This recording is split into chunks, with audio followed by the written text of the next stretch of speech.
Hi, this is Kim with Mom's Creative Moments, and I am coming to you today with a cute little Easter card that I came up with.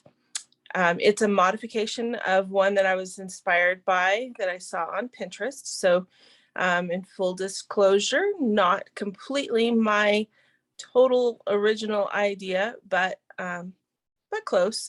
I took a variety of papers that I had available, just some scraps that kind of worked in a rainbow of colors. And I'm using our Creative Memories custom cutting system shape, this heart shape, because if you'll notice, the heart shape has an egg shape in the center. And so this egg shape is the shape that I use to cut the small eggs that are used in the wreath on the card. And the blue blade is what I used to get the correct size. I'm also going to use some repositionable adhesive and a technique that I explained in another video of how to make a one-piece frame using our trimmer. I'm going to go ahead and demonstrate that for you, but I may not give all of the instructions super clearly.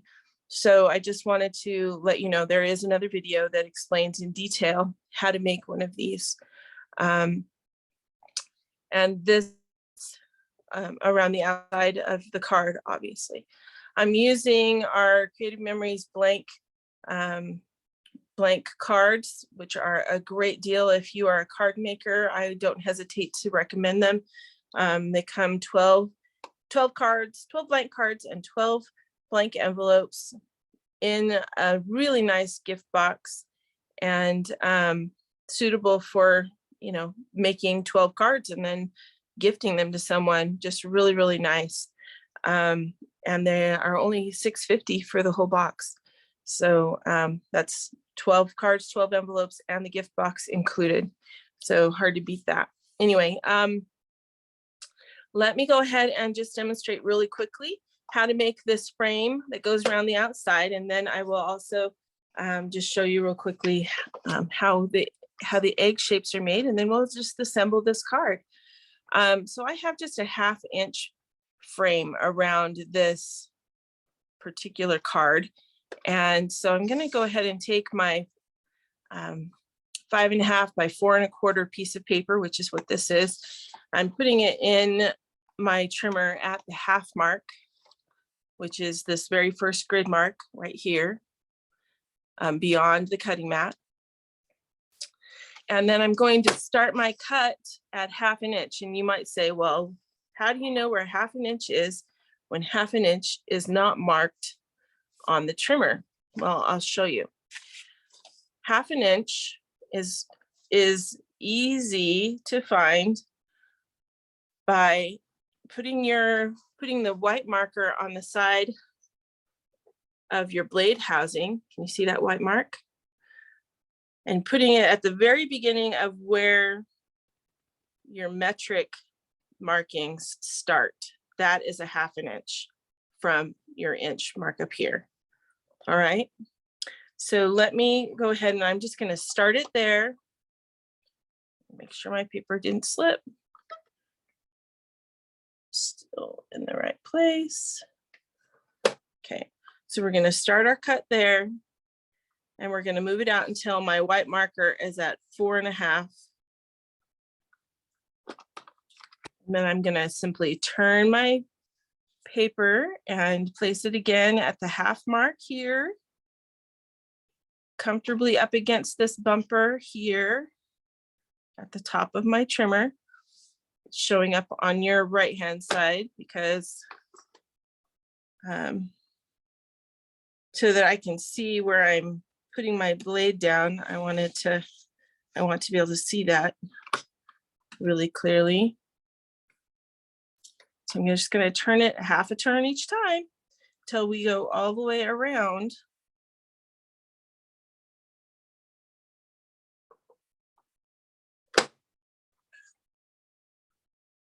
Sorry about that. All right, here we go.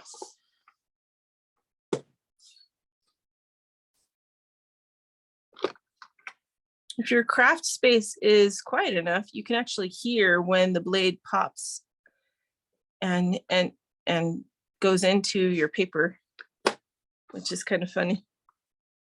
Kind of fun.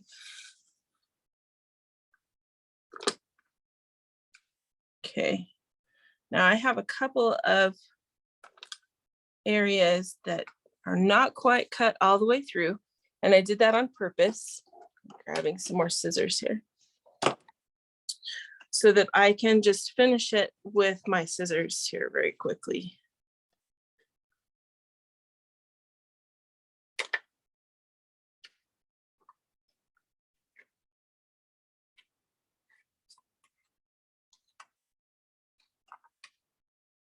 Because we're dealing with a rotating blade, sometimes it's hard to know exactly how far that blade's going to go. All right, so here's my frame that I could use around that. I'm not going to, though, this time around. This was just for a sample, so you could see what it looks like. I'll set that up there. All right, and then to use the custom cutting system, you simply take your shape, in this case, our egg, place it on your paper how you want it. I want mine to be kind of at a jaunty angle. There we go. Okay, these blades are designed so that the blade itself is hidden inside. So you take the base off and you put it back inside, and you have your handle and your blade. These two little posts, which you can see right here. So the yellow is your blade. And then these two little posts are what go inside the form, the custom cutting form that's right here. Let me move this out just a little so it's a little easier to see. All right. So then you take these two posts and you put the posts into the channel, and then you rotate it around. You noticed that this moves around, so you don't have to change your grip on the handle of the blade. It will just follow the channel all the way around, just like that. All right. Again, there is a video that explains how our custom cutting system works as well. And so if you're curious about that, I would encourage you to go watch that video, and it will talk more about it and the 3 different blades that are available with our custom cutting system. All right, so let's get to assembling this card. So first of all, whenever you make a card, the first thing that you need to do is make sure you have it opening on the correct side, and the top is facing forward, so that you so you don't end up with a backwards card. If you've been in the card making world very long, then you know that it happens way more than we like to admit. And we go ahead and get a card all put together and then go to open it just to make sure, and it's backwards. So I just like to make sure the card is facing the right way. So a little adhesive in all the corners and sometimes in the middle. And then we go ahead and, oh, I'm sorry, for this particular card, let me back up one step, because we do need to put this ribbon that goes around the top. So we're going to take our green ribbon. We've already got our adhesive on here. We're going to go ahead and put the green ribbon in the center, and just about 1/8 of an inch onto that adhesive. All right. Then we're going to loop it around the front and wrap it around the back. Now this ribbon really only needs to be about 3/4 of an inch long to wrap around effectively. If it's longer than that, then you're going to have extra that you are going to have to trim, like I just did. Or you make your ribbon a little bit poofy, which I did on the card. That is our sample right there. Okay, so press that down really firmly so that it will stay in your adhesive. And you'll notice I'm using my permanent adhesive for this part because you do want this to stay. All right, so we're going to go ahead and adhere the green ribbon at the top, and just center your frame. My yellow frame is slightly shorter than my card, but that's okay. If you use the dimensions that I did for this one, then you'll be fine. Your card base is going to be 5.5 inches this way and 4.25 inches this way. So if you start with a base that is 5.25 long by 4 inches this way, then you'll have an 1/8 of an inch border all the way around the outer edge, and then your 1/2 inch border around the center, framing it just perfect, just like this example up here. All right. Okay, now the next thing that we're going to do is arrange our eggs. So I don't know, maybe I'm just kind of goofy, but I like to make sure that my eggs are in a rainbow order. Maybe you don't, maybe it's not important to you, but I prefer to have kind of a prismatic approach to all of this.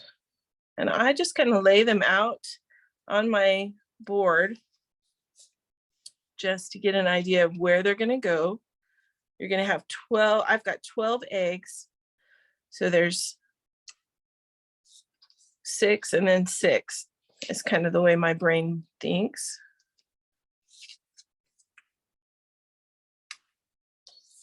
And that way, if you have a mathematic brain at all, you can kind of work with it. And I just kind of play with them until they're about where I want. Now, as you put them on your card, you're going to use the repositionable adhesive. So if you need to lift them up and move them, you can certainly do that. That is not an issue. I'm going to take these 2 that are at the top, both of these dark purple ones. I'm going to put a little bit of adhesive on the back of the one that's on the right. And I'm going to just offset them just a little bit. And then we're going to place them in the center of our card, just below the green ribbon. Okay, that's your start. If you have a multi-purpose tool, keep that handy because you are going to need that when you get all the way around. I'll show you. We're going to go ahead and just layer these one at a time, kind of close together, but not super close together.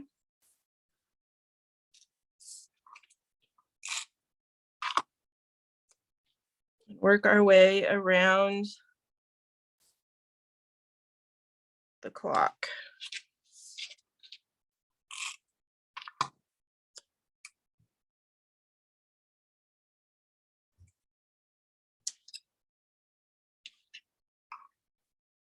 Right.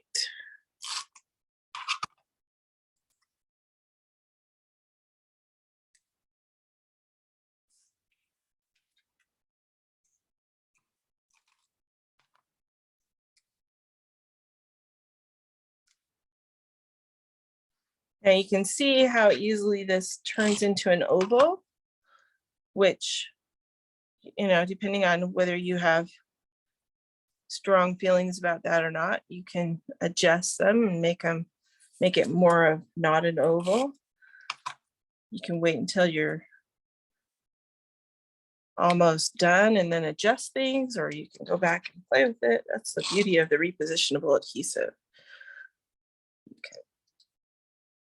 Move it around. Make sure it's where you want. All right, one more egg. And we're going to use our multi-purpose tool to just lift that up and sneak in this last egg. Okay, now if we want that to be a little bit rounder, we can make it a little bit rounder.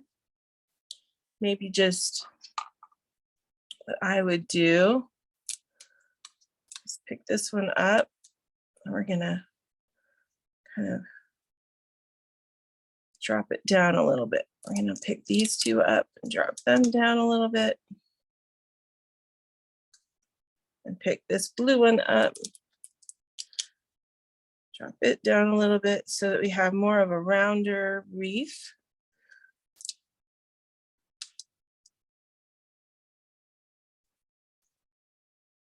I know that's hard to see. I'm sorry about that.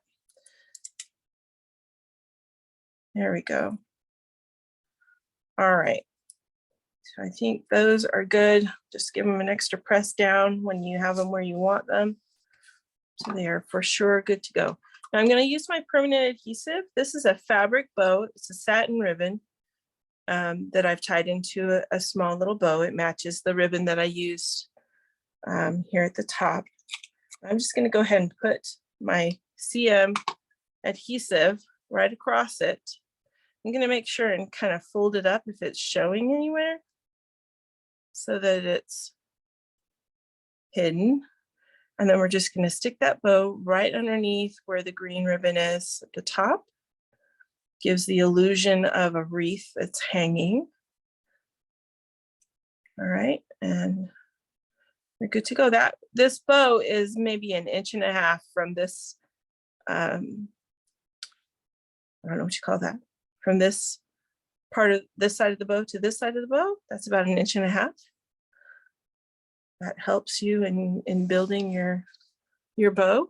And there we go, a beautiful Easter card, suitable for probably next year, since you're going to be seeing this after Easter.